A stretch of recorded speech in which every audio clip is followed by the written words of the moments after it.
जिसको अक्षय नवमी भी कहते हैं। कब है? जम के बोलो जरा। कल। आज गोपाष्टमी है, कल आंवला नवमी है। और आप सबसे निवेदन करूंगा कि आंवला नवमी के दिन शाम के समय पर आंवले के वृक्ष के नीचे घी का दिया लगाकर कनक धारा स्तोत्र का पाठ अवश्य करें। नहीं आता हो तो मोबाइल पे उसको सुने, पर एक बार आंवला नवमी के दिन आंवले के वृक्ष के नीचे कनक धारा स्तोत्र का पाठ चाहे संस्कृत में चाहे हिंदी में करना चाहिए। उससे साल भर लक्ष्मी की कमी नहीं आती और आनंद का अनुभव करो। एक कितना सुंदर संवाद यहां पर लिखा हुआ है। देव उठनी एकादशी के दिन भगवान उठेंगे और देव उठनी एकादशी के दिन भगवान उठकर अपना कार्यभार भगवान शंकर जी से लेंगे। उससे पहले ऐसा नहीं है कि केवल देव उठनी एकादशी पर भगवान उठेंगे। आज जब आंवला नवमी का दिन आया और भगवान नारायण ने शयन करते करते अपनी करवट को थोड़ा सा बदला और बदलने के बाद भगवान की अर्ध निंद्रा हुई और नींद थोड़ी सी जागी और जागने पर लक्ष्मी जी उनके चरणों के पास में विराजी थी और विराजते से लक्ष्मी जी ने भगवान विष्णु जी से निवेदन करा, मेरे मन का एक संशय है, मैं आपसे कहना चाहती हूं।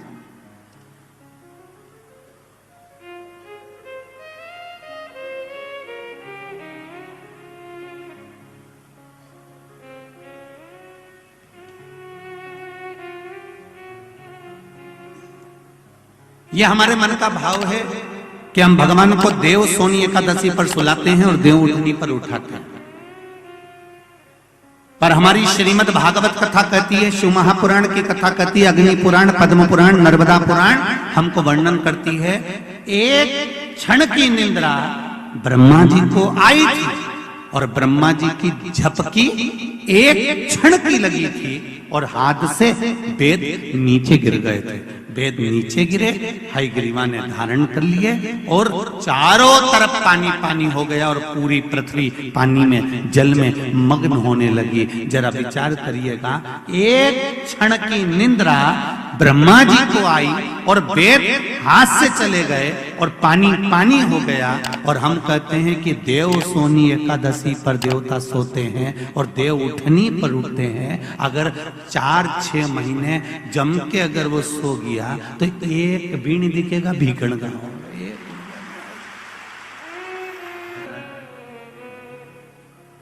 ये सोने की तो भगवान की लीला है। अगर सही तरीके से देखा जाए तो मेरा परमात्मा कभी नहीं सोता, वो तो हर पल हर घड़ी हर क्षण आपके लिए तत्पर बैठा रहता है। आपने आवाज लगाई और वो भागा। देव सोनी एकादशी पर भगवान सोए और देव उठनी एकादशी पर भगवान उठ रहे हैं। उससे पहले जो आंवला नवमी आई, इसको अक्षय नवमी कहा जाता है, इसको आनंद की नवमी कहा जाता है, भंडार भरने वाली नवमी कहा जाता है। उस दिन दिया गया, भरा गया, पुण्य समाप्त नहीं होता, इसलिए इसको अक्षय नवमी भी कहा जाता है। तो लक्ष्मी जी के मन में भाव उत्पन्न हो गया। लक्ष्मी जी ने कहा, प्रभु मेरे को पूछना है आपसे कुछ, मेरे मन का संशय मिटा दीजिए। तो भगवान ने पूछा, वो संशय कौन सा?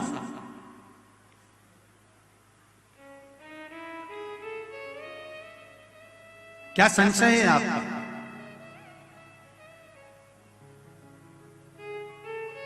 मेरा संशय केवल इतना सा है, क्या सोने से पहले आपने भगवान शंकर को पूरी सृष्टि का भार दिया था? क्या शंकर भगवान पूरी सृष्टि को सही से चला रहे हैं? आपको ज्ञात है? भगवान विष्णु बोले, हाँ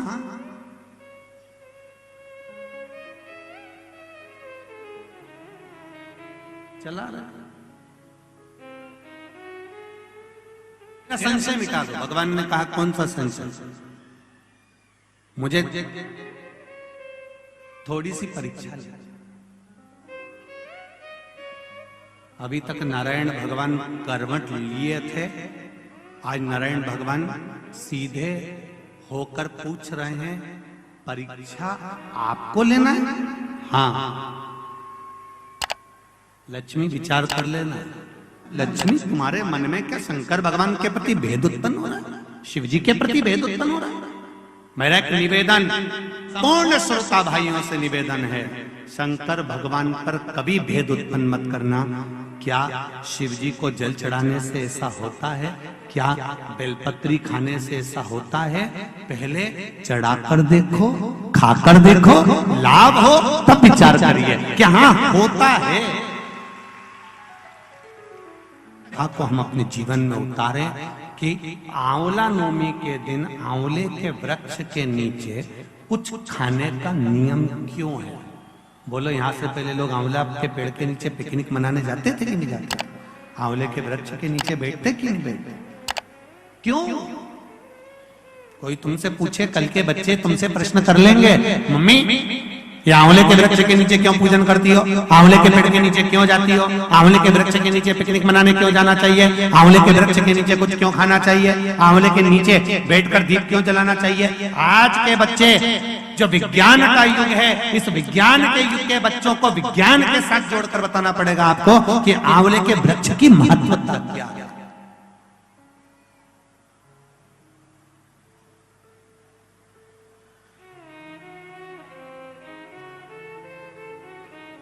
जिस जगह पर आंवले का वृक्ष होता है, उस आंवले के नीचे बैकुंठ का निवास होता है, इसलिए भोजन आंवले के वृक्ष के नीचे करें। कल आंवला नवमी है, आंवले के वृक्ष की पूजन मेरी माताएं, मेरी दीदियां, मेरी बेटियां जब करें, भाई लोगों से भी निवेदन है, समय निकाल कर, केवल माताओं के लिए आंवले का वृक्ष नहीं है, आपके लिए भी है।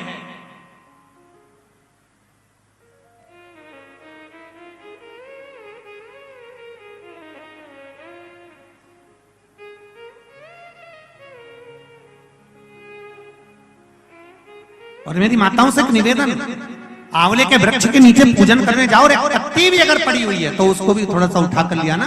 अगर घर का कोई व्यक्ति नहीं गया होगा तो उसको मस्तक पर घर में ही वो पत्ती लग जाएगी, तो बैकुंठ का भाव तो उसके पास तक पहुंच जाएगा। उतना भी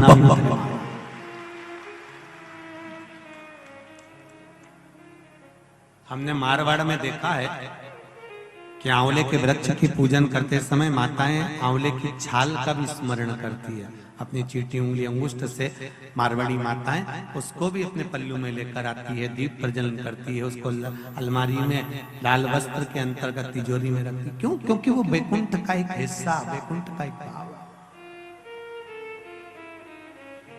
ब्रह्मदेव करें आंवले के वृक्ष के नीचे शंकर भगवान भोजन कर लें तो बैकुंठ के भोजन का फल मिलता है।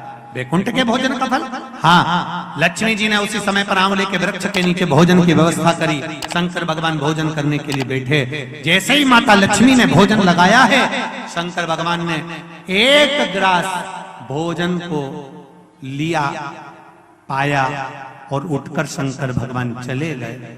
थोड़ी देर बाद वापिस लौट कर आ गए, बैठ गए।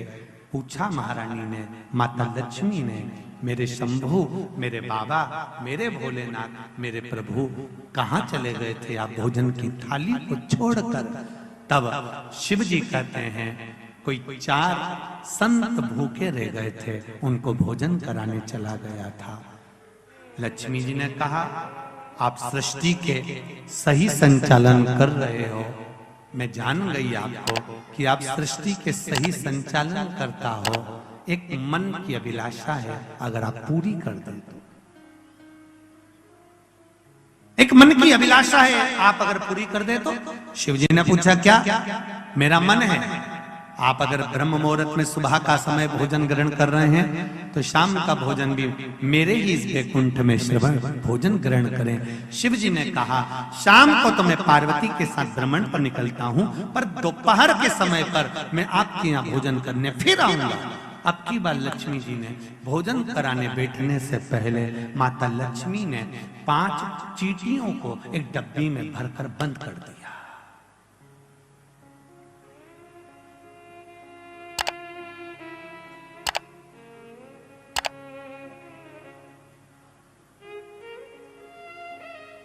पांच चींटियों को माता लक्ष्मी जी ने डब्बी में बंद कर दिया। भर कर बंद करा। शिव जी भोजन करने बैठे, बड़े प्रेम से भोजन पा रहे हैं भोलेनाथ, और आवाज लगाया भोलेनाथ जी ने, अरे लक्ष्मी, तुम्हारी माता ख्याति देवी मुझको ऐसे ही भोजन कराती थी।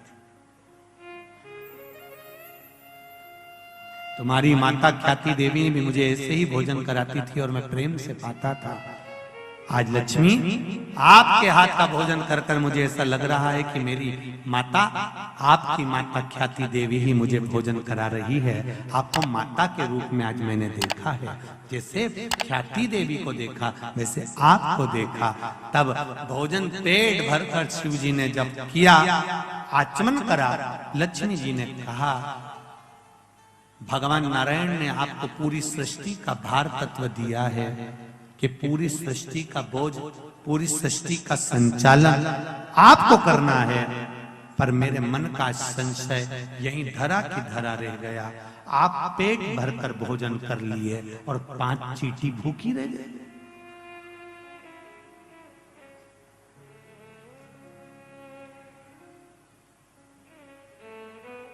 पांच चींटियां भूखी है। शिव जी मुस्कुराकर बोले, अरियो लक्ष्मी, कौन कहता है कि 5 चींटी भूखी? कहां है चींटियां? लक्ष्मी जी कहती है, डब्बी में मैंने चींटी बंद कर रखी। 5 चींटियां भूखी है और आपने भोजन किया। जब भगवान विष्णु ने अपनी सृष्टि का भार आपको दिया था, तो बिना उनको भोजन कराया आपने भोजन कैसे कर लिया? देवाधिदेव महादेव शंकर भगवान कहते हैं, लक्ष्मी, किसी पर आक्षेप लगाने से पहले, उंगली उठाने से पहले, ये 3 उंगलियां अपनी ओर जाती हैं कि अपने अंदर झांक कर देखो कि तुम कैसे हो। पहले विचार करो, फिर उंगली उठाओ। लक्ष्मी जी, पहले डब्बी में जो चींटियां हैं उनसे पूछो, उनने भोजन किया कि नहीं किया? मैंने तो सुबह से चींटियों को बंद कर कर रखा है, भोजन कहां से कर लेंगे? डब्बी खोली, चींटी के मुख में चावल का छोटा सा भाग फंसा हुआ था। लक्ष्मी जी की आंख से जल बहने लगा। भोलेनाथ, इनके मुख में चावल कहां से आ गया? शिव जी ने कहा, लक्ष्मी, तू जब चींटियों को बंद कर रही थी ना, तो तुझे दोष ना लगे, इसलिए तूने चींटियों के चरण को धोख लगाया था कि मेरे साथ परीक्षा में तुम शामिल हो जाओ, मेरे साथ थोड़ी देर के लिए तुम डब्बी में बंद हो जाओ। माना तुमको कष्ट होगा, इसलिए मैं सिर झुकाकर तुमको नमन करती हूँ, क्षमा मांगती हूँ। जब तू क्षमा मांग रही थी, तेरे कुंकू में जो चावल फंसा था, क्षमा मांगते समय डब्बी में गिर गया था। वो चावल चींटियों ने ग्रहण करा। वो अक्षत, वो चावल चींटियों ने ग्रहण किया।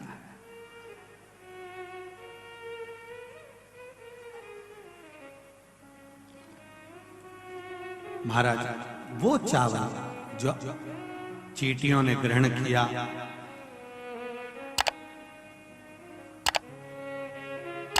बस चींटियों का भोजन पहले हुआ है। लक्ष्मी जी की आंख से जल बह रहा है और रो रही है। क्षमा चाहती हूं, मैंने थोड़ा सा गलत सोच लिया, विचार कर लिया, आप क्षमा करें मुझको। शंकर भगवान ने कहा, लक्ष्मी जी, क्षमा मत मांगो, एक काम कर दीजिए। क्या? बस एक कार्य चाहिए। अक्षय नवमी, आंवला नवमी के दिन जो आंवले के वृक्ष के नीचे दीप दान करेगा, शाम के समय पर संध्या काल के अंतर्गत, तो उसके घर में कभी संपदा की कमी ना हो। लक्ष्मी जी ने कहा, प्रभु आपकी आज्ञा, मैं स्वीकार करता, मैं स्वीकार करता।